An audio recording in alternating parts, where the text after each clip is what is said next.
Friends, ಬಿಸಿ expert YouTube ಚಾನಲ್ಗೆ ನಿಮಗೆಲ್ಲರಿಗೂ ಸ್ವಾಗತ. ಸೊ ಫ್ರೆಂಡ್ಸ್, ಇವತ್ತಿನ ವಿಡಿಯೋದಲ್ಲಿ ಏನ್ ಡಿಸ್ಕಸ್ ಮಾಡೋಣ ಅಂತಂದ್ರೆ ತುಂಬಾ ಇಂಟ್ರೆಸ್ಟಿಂಗ್ ಆದಂತಹ ಕಾನ್ಸೆಪ್ಟ್ ಏನಂತ ಅನ್ನೋದಾದ್ರೆ difference between NFA, DFA and epsilon NFA ಮೂರು ಡಿಫರೆನ್ಸ್ ಅನ್ನ ಒಂದೇ ವಿಡಿಯೋದಲ್ಲಿ ನೋಡೋಣ. ಸೊ ನಾವೇನ್ ಮಾಡಿದ್ವಿ, ಪ್ರೀವಿಯಸ್ ವಿಡಿಯೋಗಳಲ್ಲಿ NFA ಅಂದ್ರೇನು, DFA ಅಂದ್ರೇನು, ಹಾಗೆ ಎಪ್ಸಿಲಾನ್ NFA ಅಂದ್ರೇನು, ಅದರ ಎಕ್ಸಾಂಪಲ್ಸ್ ಆಗಿರ್ಬೋದು, ಅದನ್ನೆಲ್ಲ ಡೀಟೇಲ್ ಆಗಿ ಡಿಸ್ಕಸ್ ಮಾಡಿದ್ವಿ. ಸೊ ಇವತ್ತಿನ ವಿಡಿಯೋದಲ್ಲಿ ಅದರ ಡಿಫರೆನ್ಸ್ ಅನ್ನ ನೋಡೋಣ. ಸೊ ಪ್ರೀವಿಯಸ್ ವಿಡಿಯೋದಲ್ಲಿ ಕೂಡ ನಾನು ಏನ್ ಮಾಡಿದ್ದೆ, DFA ಹೇಳಿದ್ಮೇಲೆ NFA ವಿಡಿಯೋ ಮಾಡಬೇಕಾದ್ರೆ NFA ಗೆ DFA ಗೆ ಏನ್ ಡಿಫರೆನ್ಸ್ ಇದೆ ಅಂತ ಹೇಳಿದ್ದೆ. ಸೊ ಇವತ್ತಿನ ವಿಡಿಯೋದಲ್ಲಿ ಏನ್ ಮಾಡೋಣ, ಮೂರರದು ಡಿಫರೆನ್ಸ್ ಅನ್ನ ನೋಡ್ಬಿಡೋಣ. ಅಂದ್ರೆ ನಮ್ಗೆ ಏನಿರುತ್ತೆ ಕ್ಲಿಯರ್ ಆಗುತ್ತೆ. ಸೊ ಇದು ಕ್ವಶನ್ ಎಷ್ಟು ಇಂಪಾರ್ಟೆಂಟ್ ಅಂದ್ರೆ ತುಂಬಾನೇ ಇಂಪಾರ್ಟೆಂಟ್. ನಿಮ್ದೇನು ಅಂದ್ರೆ ಎಕ್ಸಾಮ್ ದಲ್ಲಿ ಏನ್ ಮಾಡ್ತಾರೆ, ಕೇಳ್ತಾರೆ.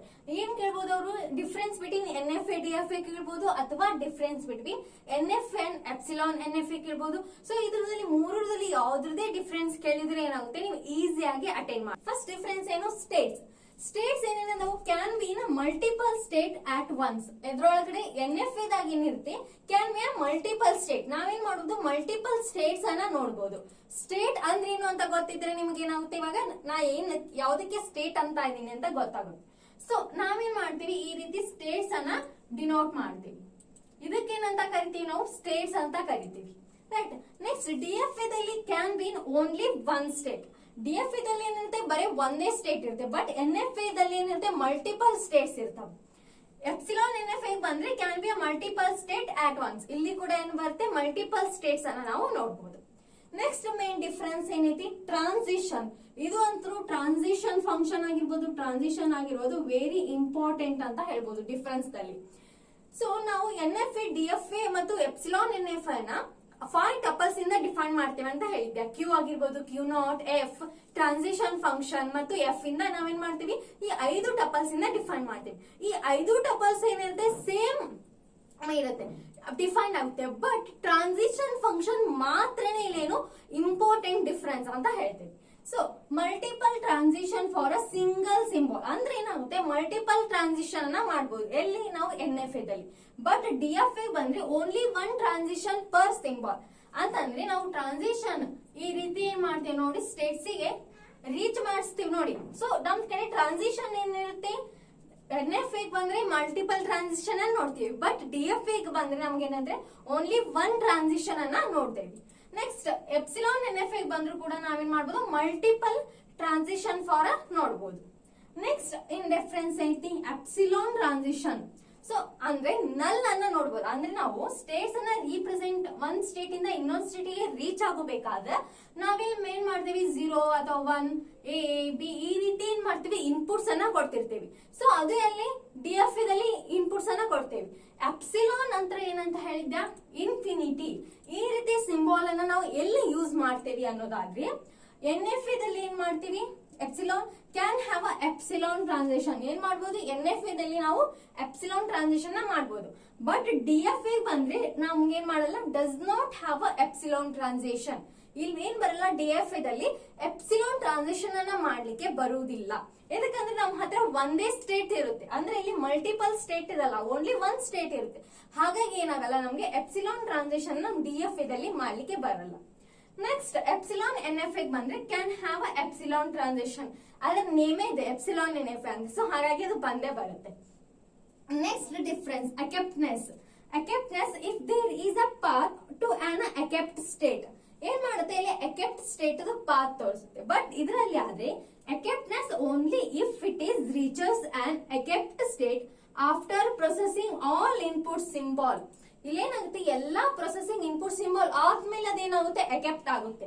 ಅಂದ್ರೆ ಇದು ಸ್ಟೇಟ್, ಇದು ನಾವು ಒಂದು ಏನ್ ಮಾಡೇವಿ, ಸ್ಟೇಟ್ ಅನ್ನ ಮಾಡೇವಿ ಅಂತಂದ್ರೆ ಡೈಗ್ರಾಮ್ ಅನ್ನ ಹಾಕೇವಿ ಅಂದ್ರೆ ಇದು ಯಾವ ರೀತಿ ಎಕೆಪ್ಟ್ ಆಗುತ್ತೆ, ಯಾವ ರೀತಿ ಎಕೆಪ್ಟ್ ಆಗೋದಿಲ್ಲ ಅನ್ಲಿಕ್ಕೆ. ಸೊ ನಾವು ಇನ್ಪುಟ್ ಅನ್ನ ಕೊಟ್ಟಿರ್ತೇವೆ. ಇವಾಗ 0 ಇದು ಫಾರ್ ಎಕ್ಸಾಂಪಲ್ A ಸ್ಟೇಟ್ ಅಂದ್ರೆ ಇದು B ಸ್ಟೇಟ್ ಅಂತ ಅನ್ಕೊಳ್ಳಿ. ಇವಾಗ A ಸ್ಟೇಟ್ ಇಂದ 0 ಇನ್ಪುಟ್ ಇಂದ ನಮ್ಗೆ B ಹೋಗಿ ರೀಚ್ ಆಗ್ಬೇಕು. ಇದು ನಮ್ದು ಸ್ಟಾರ್ಟಿಂಗ್ ಸ್ಟೇಟ್, ಇದು ನಮ್ದು ಫೈನಲ್ ಸ್ಟೇಟ್. ಅಂದ್ರೆ ಇದೇನಾಗುತ್ತೆ, ಇಷ್ಟೇ, ಇದನ್ನ ನೋಡ್ಬೇಡಿ. ಇಷ್ಟೇನಾಯ್ತು, ನಮ್ದು ಅಕೆಪ್ಟ್ ಆಯ್ತು. ಒಂದ್ ವೇಳೆ ನಾವೇನಾದ್ರೂ ಇಲ್ಲಿ ಫೈನಲ್ ಸ್ಟೇಟ್ ಅಥವಾ ಏನಾದ್ರೂ ಡಿನೋಟ್ ಮಾಡಿಲ್ಲ ಅಂದಾಗ ಏನಾಗುತ್ತೆ, DFA ದಲ್ಲಿ ಎಕೆಪ್ಟ್ ಆಗೋದಿಲ್ಲ. ಸೊ ಹಾಗಾಗಿ ಏನಾಗುತ್ತೆ, ಅದು ಎಲ್ಲಾ ಪ್ರೊಸೆಸಿಂಗ್ ಆದ್ಮೇಲೆ ಚೆಕ್ ಮಾಡುತ್ತೆ ಎಕೆಪ್ಟ್ ಆಗುತ್ತೋ ಎಕೆಪ್ಟ್ ಆಗೋದಿಲ್ಲ ಅಂತ. ನೆಕ್ಸ್ಟ್ ಎಪ್ಸಿಲಾನ್ ಬಂದ್ರೆ accepts if there is a path to an accept state. So ಇಲ್ಲಿ ಏನಾಗುತ್ತೆ, ಅಕೆಪ್ಟ್ ಆಗುತ್ತೆ ಇಲ್ಲಿ ಕೂಡ. ನೆಕ್ಸ್ಟ್ ಏನ್ ನೋಡೋದು, ಕಾಂಪ್ಲೆಕ್ಸಿಟಿ.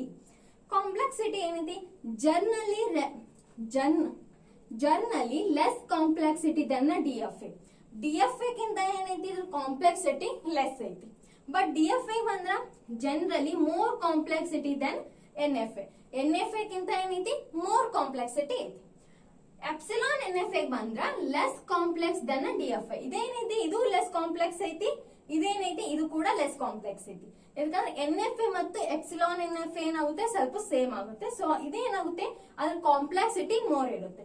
ಕಾಂಪ್ಲೆಕ್ಸಿಟಿ NFA ಮತ್ತು ಎಪ್ಸಿಲಾನ್ NFA ಮಾತ್ರನೇ. ನೆಕ್ಸ್ಟ್ ಇವಾಗ ಇಂಪಾರ್ಟೆಂಟ್ ಹೇಳಿದ್ದೆ ನೋಡಿ ಇಲ್ಲಿ, ಟ್ರಾನ್ಸಿಷನ್ ಅಂತ. ಸೊ ಅದೇ ಟ್ರಾನ್ಸಿಷನ್ ಫಂಕ್ಷನ್ ಕೂಡ ಇಲ್ಲಿ ನಾವು ಬರ್ದೇವಿ. ಏನ್ ವೆರಿ ಇಂಪಾರ್ಟೆಂಟ್ ಟ್ರಾನ್ಸಿಷನ್ ಫಂಕ್ಷನ್ ಇದ್ರ ನೋಡ್ರಿ.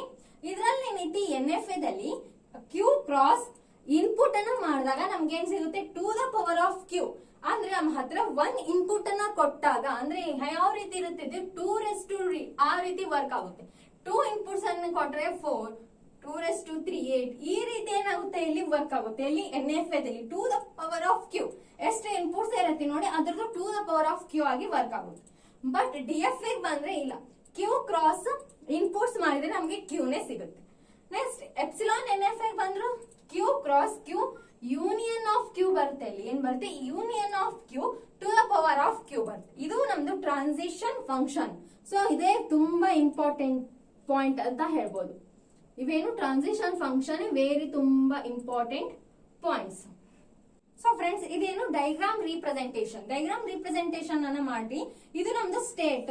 ಇಲ್ಲೇನ್ ಹೇಳಿದೆ ನಾನು, ಮಲ್ಟಿಪಲ್ ಸ್ಟೇಟ್ಸ್ ಇರ್ತಾವ ಅಂತ ಹೇಳಿದೆ. ಸೊ Q0 ಇಂದ Q1 ಗೆ ಹೋಗ ಅಂತೈತಿ.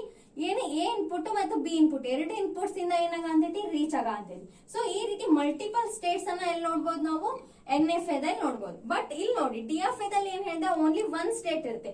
ಅಂದ್ರೆ ಒನ್ ಸ್ಟೇಟ್ ಗೆ ಒಂದೇ ಇನ್ಪುಟ್ ಏನಾಗಬೇಕು, ರೀಚ್ ಆಗ್ಬೇಕು. ಇಲ್ಲಿ ಮಲ್ಟಿಪಲ್ ಗೆ ರೀಚ್ ಆಗ್ಲಿಕ್ಕೆ ಬರೋದಿಲ್ಲ. ನೆಕ್ಸ್ಟ್ ಇಲ್ಲಿ ಏನಾಗುತ್ತೆ, ಮಲ್ಟಿಪಲ್ ರೀಚ್ ಆಗ್ಬೋದು. ಬಟ್ ಇಲ್ಲೇನೈತಿ, ಇದು ಎಪ್ಸಿಲಾನ್ ಅನ್ನೋದೇ ಇಂಪಾರ್ಟೆಂಟ್. ಅಂದ್ರೆ ನಮ್ಗೆ ಏನಾದ್ರೂ ಇನ್ಪುಟ್ ಕೊಡುವಾಗ ಕನ್ಫ್ಯೂಸ್ ಆದ್ರೆ ಅಂತ ಕೇಸ್ದಲ್ಲಿ ನಾವೇನ್ ಮಾಡ್ತೀವಿ, ಈ ಎಪ್ಸಿಲಾನ್ ಅನ್ನ ಯೂಸ್ ಮಾಡಿ ನೆಕ್ಸ್ಟ್ ಇರೋ ಸ್ಟೆಪ್ಗೆ ನಾವು ರೀಚ್ ಆಗ್ತೇವೆ. ಸೊ ಇವು ತುಂಬಾನೇ ಇಂಪಾರ್ಟೆಂಟ್ ಆದಂತಹ ಪಾಯಿಂಟ್ಸ್. ಸೊ ಈ ವಿಡಿಯೋ ಇಷ್ಟ ಆದ್ರೆ ಖಂಡಿತವಾಗಿ ಲೈಕ್ ಮಾಡಿ, ಶೇರ್ ಮಾಡಿ ಮತ್ತು ಸಬ್ಸ್ಕ್ರೈಬ್ ಮಾಡಿ. Thank you for watching.